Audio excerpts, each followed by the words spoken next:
Well, good evening, everyone. It's great to be with you. I wonder, Rich, if we could just have the house lights up a little bit. Everyone seems very dark, and I feel like I'm talking. That's better. Hi, everyone. It is great to be with you this evening. Most of you will know me, but for those that don't, my name is Megan, and I have the great privilege of being a part of the preaching team here at Alice Springs Baptist Church. And it's my privilege to be able to dive back in, as we've been doing over the last few weeks, into our John series. If you were here a few weeks ago, you might have heard Ian mention, and we've been working through this John series for about a year now. And it's really fitting that we're heading into these passages about Jesus' trial and the lead up to his death as we head in towards a season of Easter celebrations here. And I don't know about you, but every Easter I am just, I'm going to make a bit more space up here. I'm just taken aback again about how commercialised Easter has become. I did a little test and I Googled Easter, and this was the second image that came up on my Google search. The images were of eggs, of baby rabbits, of baby birds, and it took me about 3 or 4 scrolls down before I came to anything resembling an empty tomb or a cross or anything directly related to the original Easter story. And I think we can all kind of agree that these pictures maybe tie into the Easter story a little bit through new life, and of course we celebrate the new life that Jesus brings us at Easter. But if we're honest, the first Easter was never about rabbits or eggs or chickens. It was about the greatest redemptive story ever told, and somehow over all the years, and with the push of marketing, of profits, of the bottom line, we have ended up here. And sometimes we can come to it and go, how did we get here when we started here? The greatest redemptive story of all time, a God who died for humanity, to rabbits and eggs. Nothing against eggs, by the way. I think eggs are fantastic in all forms. But we're going to be considering a little tonight what happens when, through a whole bunch of influences, or maybe our own single-mindedness, we can end up a long way from where we started and what that might look like. But before we do that, I just want to take a moment to recap the last 3 weeks, because it will help us to centre ourselves in tonight's passage and just put this passage into context.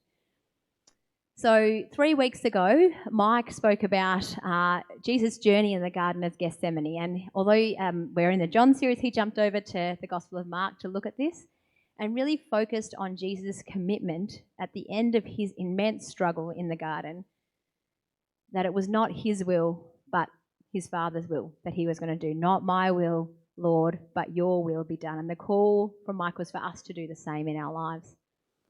2 weeks ago, Ian spoke to us about Peter's journey after that time when Jesus was being taken into trial, and his denials of following Jesus despite already having sort of promised that he would go wherever Jesus wanted him to. And the challenge for us not to take the easy way out, but to be truth speakers in our world. And last week, Gavin spoke about the religious leaders, particularly the Sadducees, in that first part of Jesus' trial before Pilate, and their position on the wrong side of injustice. And he spoke about their choice of condemnation over conviction, their choice of retributive justice over restorative justice. And if you've missed any of these last 3 messages, I'd really encourage you to go back and listen to them. It's been a kind of a great dive back into the book of John so far. And tonight we're going to be looking at the idea of conviction.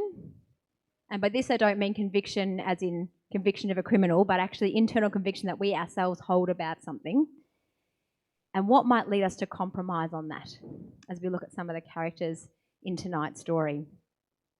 So what we're going to do tonight is we're going to work through this passage and bring out some insights as we go that are important to sort of land us in the context of this passage. And then we're going to come back and we're going to look at both Pilate and the religious leaders and sort of the conviction and compromise that we see playing out in them in this story, and what that might teach us about how we hold conviction and what pushes us to compromise, and perhaps even challenge us in areas we have compromised.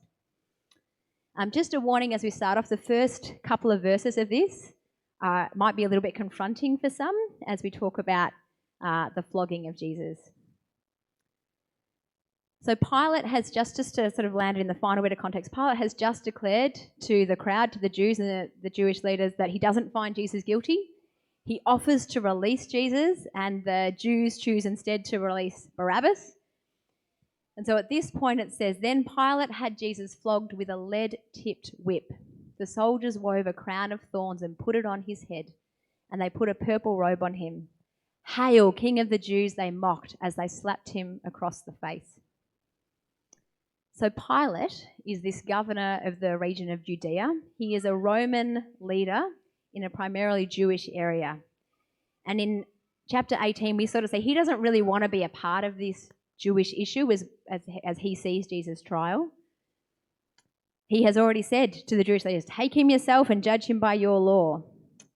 He's already said in chapter 18 he doesn't see Jesus as a threat or deserving of punishment.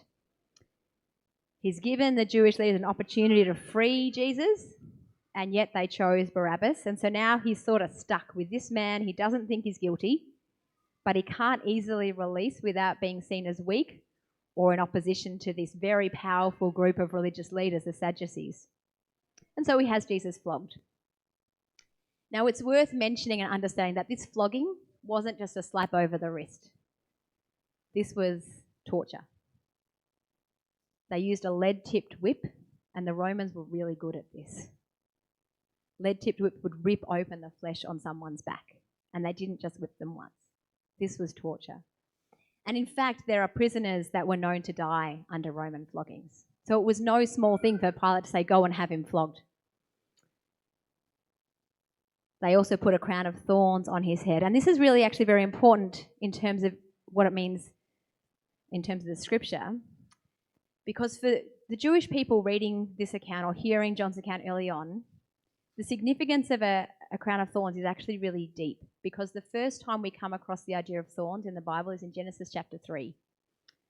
After the fall, God confronts Adam and Eve, and he says to them, or particularly to Adam, cursed is the ground because of you. Through painful toil you will eat of it. It will produce thorns and thistles for you. And so for the Jewish nation, thorns and thistles became kind of a symbol of the curse that came because of sin. And so it is really significant then that Jesus actually took that curse upon himself. And in fact, as you read all of this journey of Jesus up to his death, it is amazing how perfectly it fits into God's design of what was exactly needed for the perfect sacrifice for us. But again, this was not a nice moment. This wasn't a floral headdress that you might see a flower girl wear at a wedding. This was a crown of thorns. And I think about those little burrs that are around here. Has anyone stood on one of those burrs? Am I the only one? Everyone else avoids them. No, there are lots of people. They are really painful. Hey, just one of those in your feet and you think, oh my goodness. Can you imagine a whole ring of those pushed forcibly into your head after being whipped with a lead-tipped whip? This was not a nice moment. On top of being physically tortured, Jesus is then humiliated by these Roman soldiers. Hail, King of the Jews. They are insulting what they see to be the conviction against him, but they also mock the Jewish race, which he loves. And it goes on. So Pilate went outside again and said to the people, I am going to bring him out to you now, but understand clearly, I find him not guilty. Then Jesus came out wearing the crown of thorns and the purple robe, and Pilate said, look, here is the man. Not the King of the Jews, here is a man, humiliated, beaten, someone I find not guilty. Here he is. When they saw him, the leading priests and the temple guards began shouting, crucify him, crucify him. This is the second time that Pilate has publicly said he finds Jesus not guilty, and he brings him out, perhaps hoping for some mercy from these religious leaders. Jesus wouldn't have looked like a threat in this moment. And yet the religious leaders give him no mercy. As Gavin pointed out last week, they were out for death and only death. They were out for retribution. Take him yourselves and crucify him, Pilate said. I find him not guilty. This is the third time he said this. There is this trend of threes we see in this story. The Jewish leaders replied, "By our law, he ought to die because he called himself the Son of God." When Pilate heard this, he was more frightened than ever. So far, we have seen Pilate noting Jesus as not guilty, finding him not a threat to the Roman rule, amazed by Jesus, it says in Mark's account. But now, having heard that Jesus claimed to be the Son of God, he is terrified. It's worth recognizing that as a Roman, Pilate almost certainly would have had a polytheistic religion, so he would have recognized that there were lots of gods. And so for him, a mention of anything to do with the gods brought up a whole lot of fear and superstition. And so, perhaps with good reason, he is now fearful of this man. He took Jesus back into the headquarters again and asked him, "Where are you from?" But Jesus gave no answer. "Why don't you talk to me?" Pilate demanded. "Don't you realize that I have the power to release you or crucify you?" Then Jesus said, "You would have no power over me unless it were given to you from above. So the one who handed me over to you has the greater sin." As a Roman leader, Pilate would have had a life where things, really everything, was about power and control. And he holds his power over Jesus. But Jesus puts this into perspective again, under God, and already Pilate has some sort of fear of all of that. And we could have, of course, stop here and talk about whether people in authority are there because God put them there, but that's not the point of what we're talking about tonight. Here Jesus puts into perspective Pilate's power and points out that maybe, just maybe, his power is not as great as he thinks after all. And we're going to actually come back to this point a little bit later because it's important in understanding the voluntary way in which Jesus gave up his life.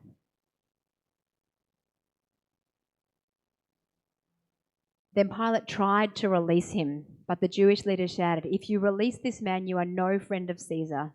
Anyone who declares himself a king is a rebel against Caesar."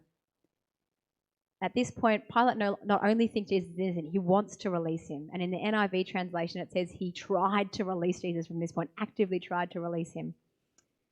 Whether this was to prove that he had the power to do so, or out of his conviction of Jesus' innocence, we don't know. But what we know is he tried to set Jesus free. And yet he was met with the Jewish leaders essentially threatening his position and power. When they say, "You are no friend of Caesar," they're essentially blackmailing him.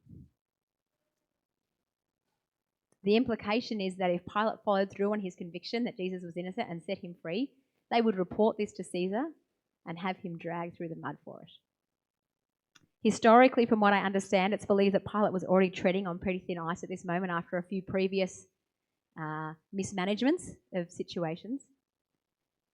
And so for him, the threat of being reported again was probably equivalent to the threat of him losing his position as governor, or perhaps even worse.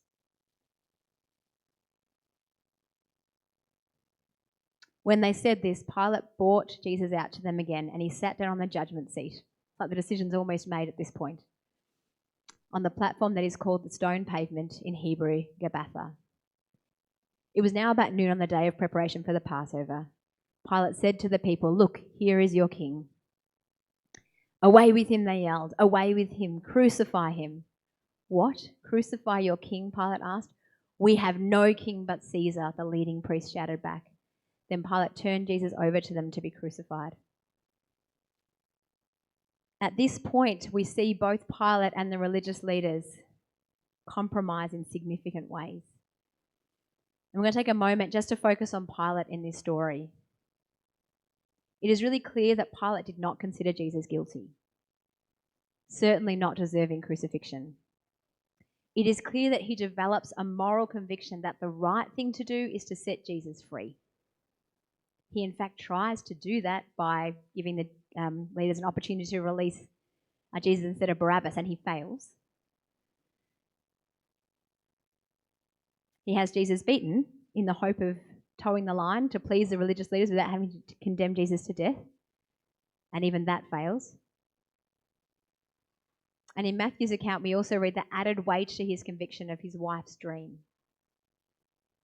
He is more frightened by finding out that Jesus claimed to be the Son of God and actively tries to have him released when Jesus puts his power into perspective. However, when his allegiance to Caesar is threatened, when the fear of loss of power and position are before him, he compromises. In Matthew's account, there's this added kind of pressure of an unruly crowd. In Matthew 27, verse 24, it says, Pilate saw that he wasn't getting anywhere and that there was a riot developing. So he sent for a bowl of water. He washed his hands before the crowd, saying, I am innocent of this man's blood. The responsibility is yours. It is clear that Pilate has a crisis of conscience. He wants to release Jesus, but he feels he can't. So he tries to alleviate his conscience by washing his hands, but he's still left deeply compromised. Jesus' point early on that those who handed me over to you are guilty of a greater sin doesn't free Pilate of all implication in this process. Pilate still has a part to play here in choosing to compromise, in choosing to choose his own position and power and security over releasing Jesus.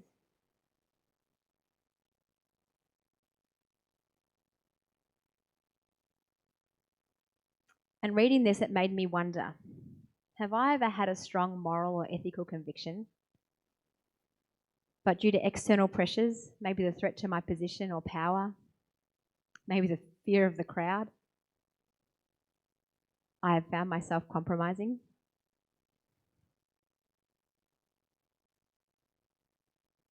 I wonder if you have ever been pushed to compromise on a conviction that you have held. It can be a very real challenge for us as followers of Jesus living in but not of the world.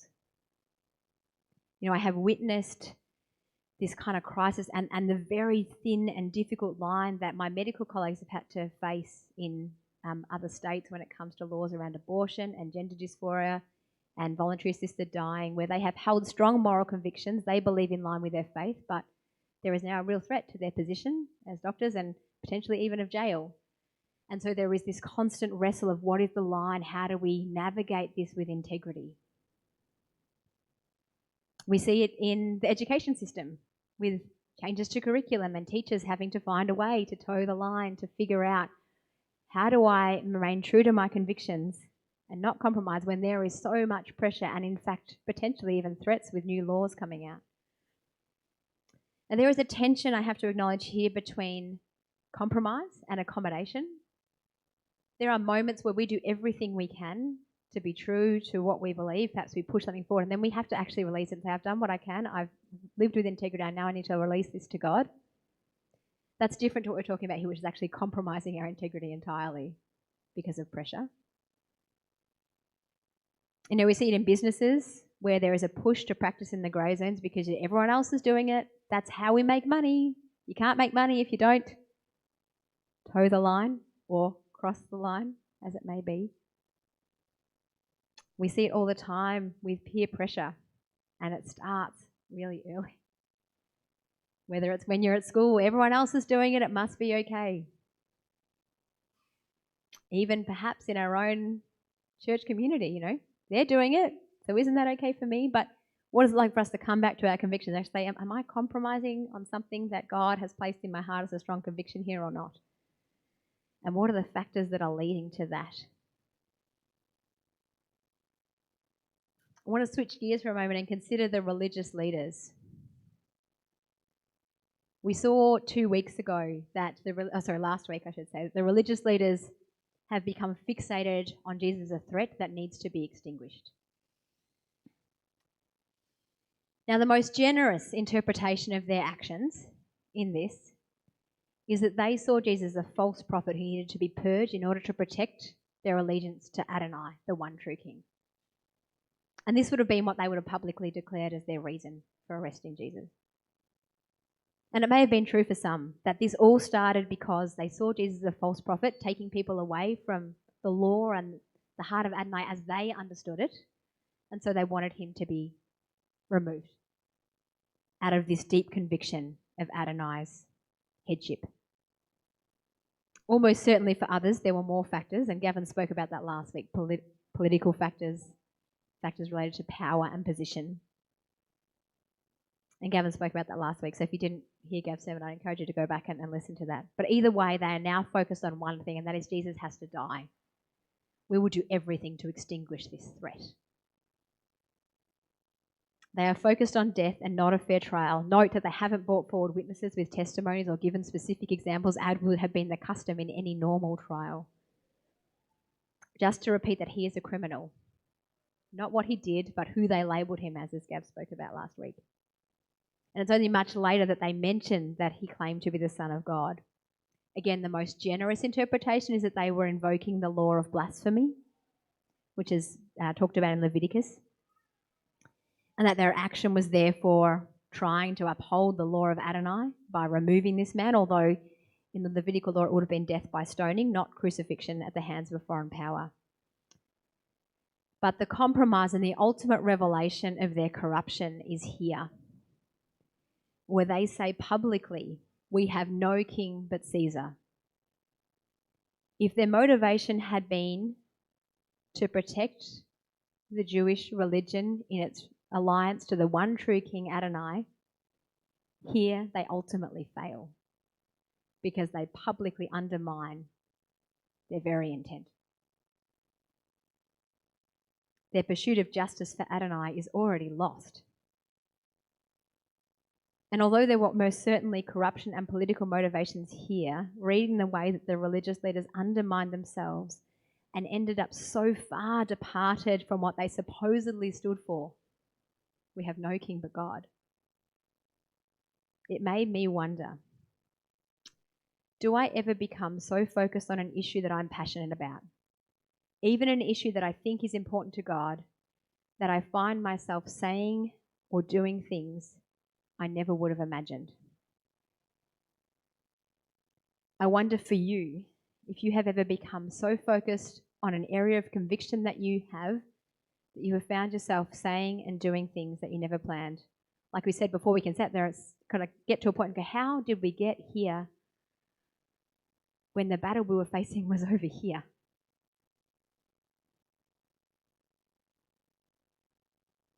In this case, the conviction was held so tightly at the cost of all else, he must die no matter what, that they end up publicly saying, we have no king but Caesar, which is exactly the opposite of the resistance by which they were living. And we see this play out. We've seen this play out in managing different Christians' responses to vaccination, mandatory vaccination in the last few years. Strong opinions held by people who think they are acting in the heart of God on behalf of the vulnerable, and yet behaving in a way that doesn't reflect the heart of God. We've seen it in the treatment by the church of some people who are same-sex attracted.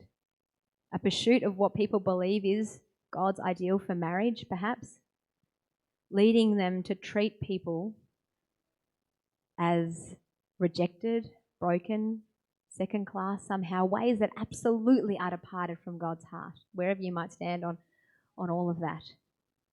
We can hold strong views on these issues. We can hold deep convictions. But if or when we allow our response to these issues to lose grace, to drive people away from God, to make people feel belittled or rejected because of the position they hold, we have missed the heart of God. We have compromised in our pursuit of conviction on a side issue,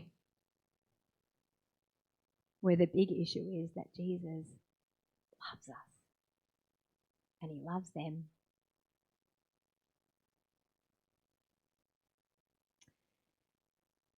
We compare and contrast both of these responses to Jesus. Jesus knew what he needed to do. He had already surrendered to God's will. He had cried tears of blood in the Garden of Gethsemane, wrestling with this crisis, essentially, that he was facing. I don't want to die. God's calling me to, what do? Do I compromise? Do I stick with my conviction? And at the end, what does he say? Not what I will, but what you will, no matter the cost. He knew he had the power to release himself. He says to Pilate, you would have no power except if it was given to you by on high. Essentially, except if it was given to you by me. And you can see that Pilate's looking for any reason to release Jesus, and Jesus chooses to remain silent. This is in keeping with what he talks about in John chapter 10.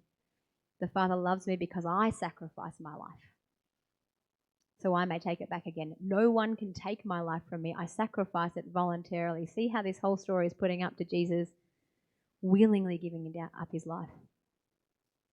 For I have the authority to lay it down when I want to and also to take it up again. This is what my Father has commanded. Jesus made the choice to do what his Father had called him to. And it cost him everything. Torture, humiliation, death. But he knew that God had the ultimate victory because of that, we are redeemed. Jesus had already gone through his battle of conviction and the risk of compromise in the garden, and he landed at the point of surrender. Not what I will, but what you will be done. And so I wonder what it would look like when we consider those areas of conviction in our lives that we've already been thinking about, or the areas that we feel passionate about defending, to first check our hearts and say to God, not what I will, but what you will be done. Let me be a reflection of your will in this. Let's pray. Jesus, thank you that you willingly gave up your life for us, that you didn't compromise on your call, that you chose to surrender. God, we think about what we see in the example of Pilate here, choosing his position and power over the conviction that he had, or the religious leaders who undermined their commitment to God publicly in order to have you killed. And we ask, God, that you would help us when it comes to our own convictions to always choose to reflect your heart and not to go our own way in our passion, but to first surrender and ask, how can we do your will in this, and help us to choose that over our own. Amen.